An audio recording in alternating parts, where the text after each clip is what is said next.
Hi guys, welcome to MMS TV with Forbidden Knowledge TV. I am Dolly Indigo Star and I'm sitting here with my lovely husband, Thomas Mikey Jensen. Hello everybody and welcome back. Well, Thomas, this week there's been a little bit of a surprise in the news because less than 48 hours ago, we were all surprised with the 12-foot monolith that was discovered in the Utah desert that looked similar to the 2001 Space Odyssey monolith.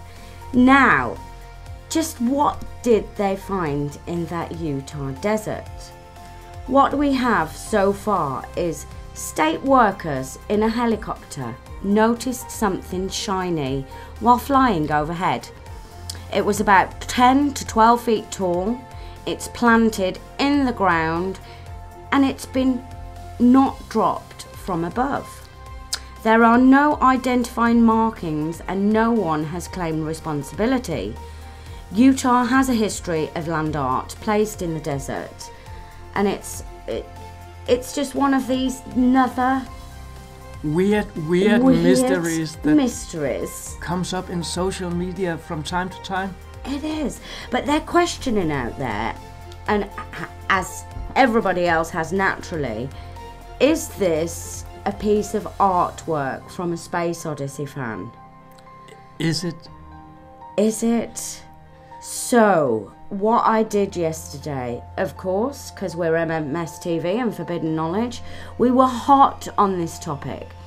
I contacted a few friends of mine, Blake Cousins there over at Third Phase of the Moon, and we're in talks about this, and I did a little post and put it out there, and somebody contacted me. Somebody contacted me, Thomas. Somebody contacted you, and that was very, very interesting. I'll have to add to this that we, of course, as you saw before, have it all from KSL TV that posted it on social media for the first time. They posted it on their news outlet, KSL. The reporter's name was Andrew Adams. Andrew Adams, over there at KLS. And it's caused quite a bit of attention. All the major news outlets and everywhere's getting this monolith information. So first of all, my question is, if a monolith had been found, would the Pentagon not have been notified first? My guess is that they would have. Now, if this was a genuine extraterrestrial or ancient civilizations remnants from their past, it would be way more corroded than it is now. So this shows that it is a new object, and the Pentagon would have sent their finest military to check this thing out. There's no way that this would have got into the public domain if it was based on extraterrestrial technology of any kind, or even ancient civilizations' advanced technology. So, I looked at the picture in depth. We can see that there is some kind of rivets that run all the way down it. You can just pick them up coming on your camera now. It does look to me like it looks like panels. Object, yeah. It looks like it has been man-made. That is clear. So, back to the individual that contacted me. Back to him. Now it's coming interesting. Now it's coming interesting because I was contacted, and this individual we are going to keep anonymous right now, because for the simple reason is he's scared. He's very scared.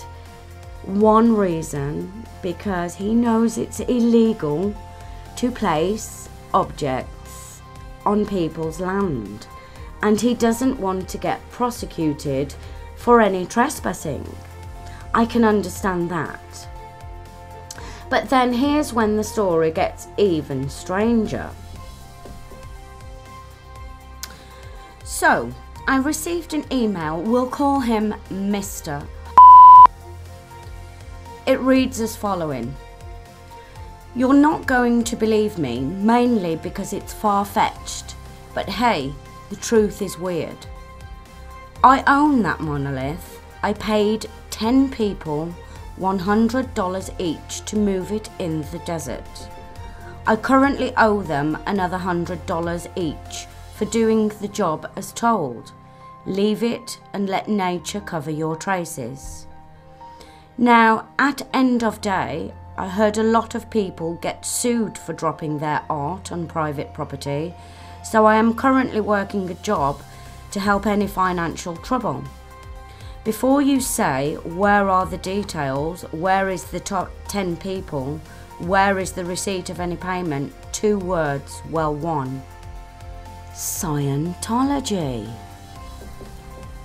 Now, this is becoming more and more interesting. This is becoming more interesting because Scientology is interesting in itself, and we all know that it is backed for celebrities, and they have these celebrity pads where you can go and be educated for such things in the media and media work, to become a famous actor, to become a famous artist, blah blah blah. And I am thinking it would take some fundings as well to get all the way out in the desert, nowhere near any roads. Thomas, what kind of things would they need to put an object this big in the ground? What would we need? First of all, a 12 feet tall object would you will need a big pickup truck or a small truck to get it nearby.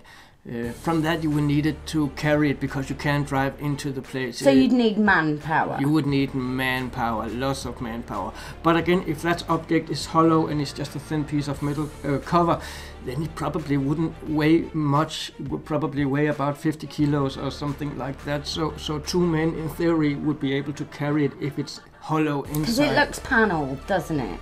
It looks panelled. The thing is, if it's not hollow inside, if it's massive inside, you would be looking at a 2.5 ton object. We don't know if it's hollow or if it's massive.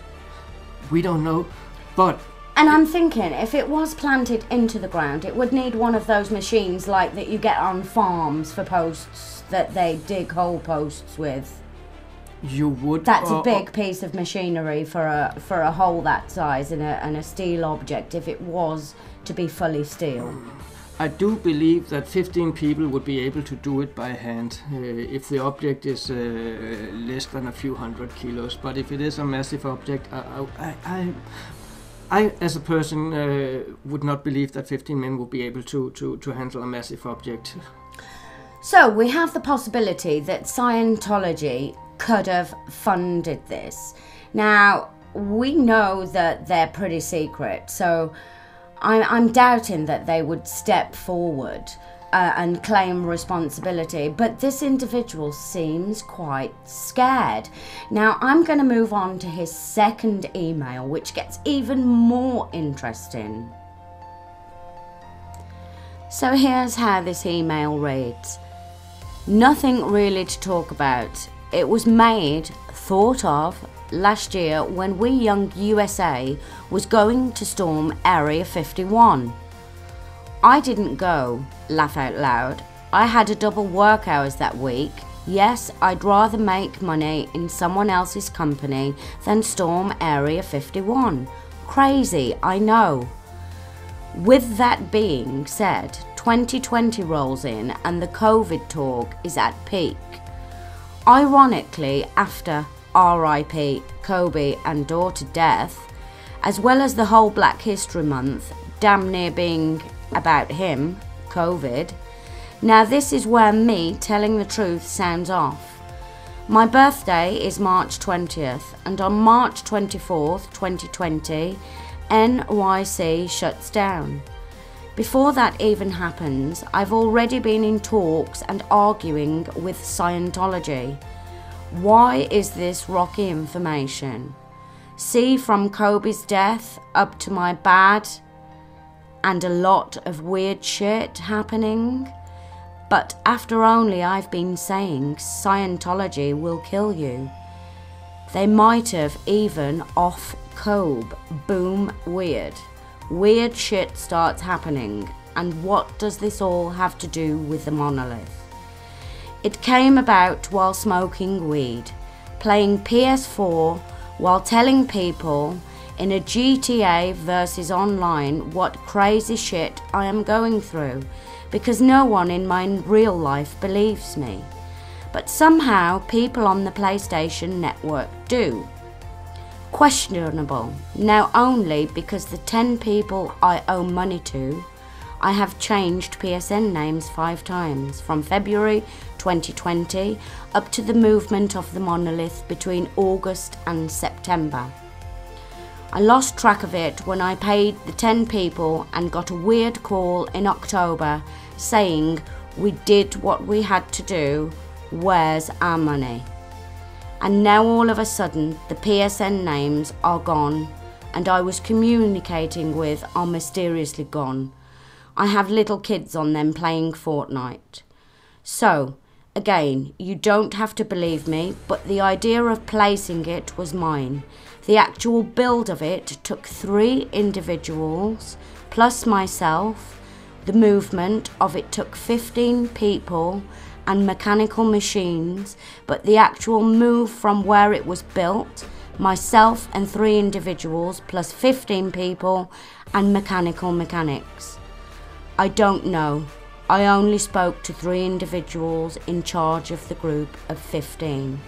I'm going to bed now. I have work at 9:15 a.m. Wow. Wow, that is really interesting. Quite interesting. Now, by any means, I must state, I'm not taking these 2 emails as fully legitimate, credible authenticity of this is the owner. There is always the possibility that... There's always the possibility that he's been involved and commissioned it and knows something about it, because there seems to be lots of little vague spelling mistakes in the email. There's lots of information that isn't correct. The name in itself is so that says to me a couple of things. Are we hooking a fish? Is it a fish? Is it a hook? Is it something else? I was thinking it could be a government person decoy? Trying to make a decoy, trying to create disinformation to remove people's focus from what's really going on. That could be true. And if you can make them believe it's a fake one, then people won't go into it and study it anymore. It's almost like saying, don't look there, what's going on behind the curtain. Case closed. Yeah. But this has caused a stir globally. It is interesting. I must say the majority of people out there are just looking at it going, oh my God, hoax, flick off, turn off. But that's not the case. It's not a hoax. There is a real object that is there. That's not a hoax. That's not the hoax. The question around it is never ending, really. Why? Why did they want to commission this piece? Could it have been from some just crazy guys smoking too much weed, wanting to storm Area 51, that just wanted to give the world something? Yeah, and how is it related to Area 51 when we are in the state of Utah and there's it's 2 quite a states away, distance is it to not? Area 51 from Utah? I think it's possible that it has a strong connection with Area 51. We have mass UFO sightings every year, and Utah is a hotspot at the minute. And I just read on the internet that Utah had some UFO sightings near the area, that some of the local people thought might have been involved in this. But there is so much to it. I really want to believe that this is the guy who did it, but I'm not. To be honest, I'm not quite convinced yet. He has to come up with more evidence. Yeah. So that's what I've done. What we know so far is we have one person claiming to be the one who actually did it. This is the fact we can state now, but did he actually do it, and what more evidence of his claims can we bring up in the next few days? That's what I've asked him to do, is supply us with some evidence, and even if he's got just a couple of pics of this thing being made, or them in a workshop, or something he can bring up. So far we can stick with what we know, and this is, we know we have one person claiming that he did it together with somebody else. So that's why this is part 2, and we will make a part 3 where we will follow up on the Utah monolith. We'll be following this because the rest of the world is following it, because we want to know. And I'm the kind of person that I go around all the back routes to find things. And there is an artist that lives up there that does do strange sculptures, and but I've connected with him, and it's not him. So I'm not going to mention him because he didn't want to be mentioned. And some of the structures, art structures that have been created in the Utah desert, it's not physical objects like metal. It's made with mud and sand and stone. Yeah. So we did look into, believe us, we have been looking into every aspect of this. But Utah itself, I was looking further, and first thing that comes to mind, Petra. Petra, yeah. Oh my goodness. It has a good re-ensembling with Petra in Jordan. As an ancient civilization theorist, I look at images on Google Earth most days, and sorry, my phone there, and it has an air of ancient all over it. I can see structure clearly.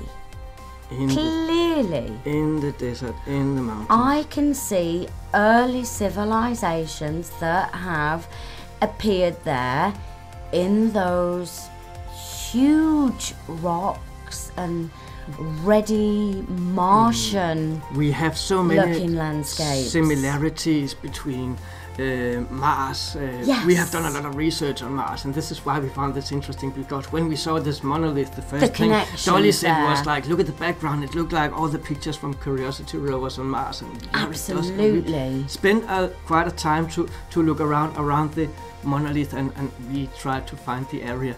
But we saw buildings of houses that had been constructed into the rocks that were ancient. And there are on Google Earth where you can find them. Yeah, I think quite we'll visible. Try to find some of them and have them up for our part 3. Some people call it Land of the Gods, as it's nicknamed, or Dwelling of the Gods, or God Country.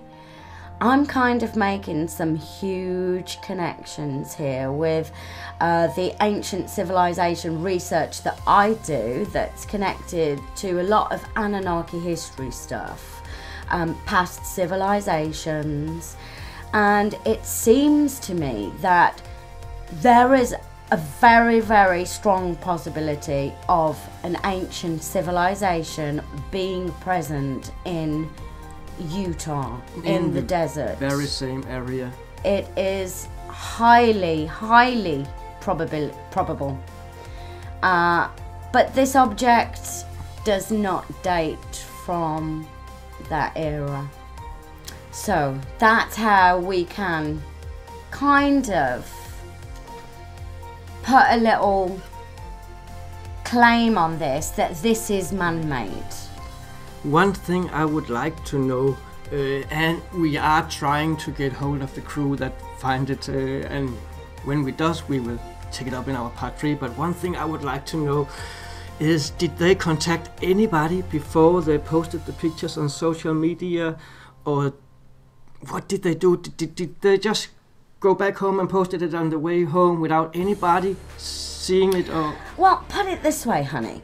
If we had just found a 12-foot metal object sticking out of a random area, I'd be kind of... Yeah, what would the first thing you would do? The first thing I would probably do is contact somebody official as to we found a strange object, because who knows, it could be some kind of old weapon or bomb or something. It could be dangerous, you know? I know the first thing that I would do would definitely be taking some pictures, and I would be sending them to my wife to save them, and I would be uploading them to my OneDrive and to iCloud, and I would make sure that they were I'm sure these guys have done. They have footage. They have footage we haven't seen. They have footage. And I do know that Blake, our dear good friend Blake Cousins there over at Third Phase of the Moon, he is covering this. We love Blake. We love you, Blake. And I've spoke to you, and I'm going to be having a conversation about this tomorrow on the telephone. But he spoke to the pilots who flew over this thing, and they were just counting longhorn sheep. Counting longhorn sheep, but they were governmental commission to begin with. They are from an organisation that is to do with wildlife and animal preserve. But and it's just a thought that I have, I don't think they have a procedure to follow in case they stumble across something that is suspicious. I don't think they have a kind of procedure. So you think they've just put it out there random? I think if they were a military organization or a tree-leader organization in America that have found it, they would probably never ever have posted it. But these guys are just normal people working for the government as a helicopter pilot and country wildlife, sheep counters, and so on and so on. They are not into all this conspiracy, if we can use that word. And that sends me to Area 51. I mean, we have the crash in Roswell. I mean, here we're looking at some kind of evidence. I mean, surely shouldn't this be bigger than Roswell if it was real? Yeah. That's what I'm saying. If this was real, we would have the government coming out right now saying, oh, it's a weather station, it's a weather balloon, or it's swamp gas, folks, it's swamp gas. You know, but nobody has done that yet. But Scientology people, you're too quiet. I am quite sure that we are gonna hear way much more the next few days, and we will be bringing it up in our part 3. That will be up as soon as possible. I'm loving this. I'm loving this. I am loving this. And Mr. out there, please feel free to email me more with your evidence. If you have evidence of this object, don't be scared, because you've probably just become one of the most famous artists in the world of 2020. So be proud. Congratulations. That's it, guys, for today, MMS TV with Dolly and Thomas. Stay tuned for more. We will be back with part 3. And you can always check us out there at forbiddenknowledge.com. And you can follow Mars Moon Space TV, MMS TV on Facebook. Keep safe and keep finding information, guys. Thank you for watching. Until we see us again, take care. Bye. Bye. In the middle of the southern Utah wilderness, it immediately caught the eye of state officers as they passed overhead. It was an object so mysterious it compelled them to land. But what on earth is it? News specialist Andrew Adams is live tonight. Andrew? Dave, at this point, it appears to be something of a mystery. I mean, these guys aren't exactly ancient astronaut theorists trying to figure it all out. They're just state workers trying to do a job. But they definitely found something that appears to be out of this world. Captain's log. Stardate 11/18/2020. The crew of the Utah DPS helicopter traveled to southern Utah on a mission to count bighorn life forms with wildlife officers. And he's like, whoa, whoa, whoa, turn around, turn around. And I was like, what? And he's like, there's this thing back there. We got to go look at it. The crew had spotted an object of unknown origin on the red surface. Okay, the intrepid explorers go down to investigate the alien life form. In the middle of the barren desert stood a mysterious metal monolith. I would say it's probably between 10 and 12 feet high. That is just wild. We were kind of joking around that if one of us suddenly disappears, then I guess the rest of us make a run for it. So Pilot Brett Hutchings says it didn't look like it was dropped there. It was firmly planted into the ground. We're like thinking, okay, is this something like NASA stuck up there or something? You know, are they bouncing satellites off it or something? It seemed less scientific and more artistic. I'm assuming it is, you know, some new wave artist or something, you know, or somebody that just is a big 2001 Space Odyssey fan. The similarity to the space movie was unmistakable, as was the bizarre effect it had on observers. It just was kind of unusual and stuff. The universe is filled with the unexplained, and this journey to southern Utah only raised more questions. As the crew headed home, they only wished they had the answers. Yeah, I have to admit that's been about the strangest thing that I've come across out there in all the years of flying. And that's with Hutchings saying he sees all kinds of unusual things from the air. The crew asked us to be especially vague about where this was. Not a conspiracy, they're just worried about people going out to try to find it and getting stuck. Back to you guys. Andrew Adams, appropriate story for you tonight. Thanks, Andrew.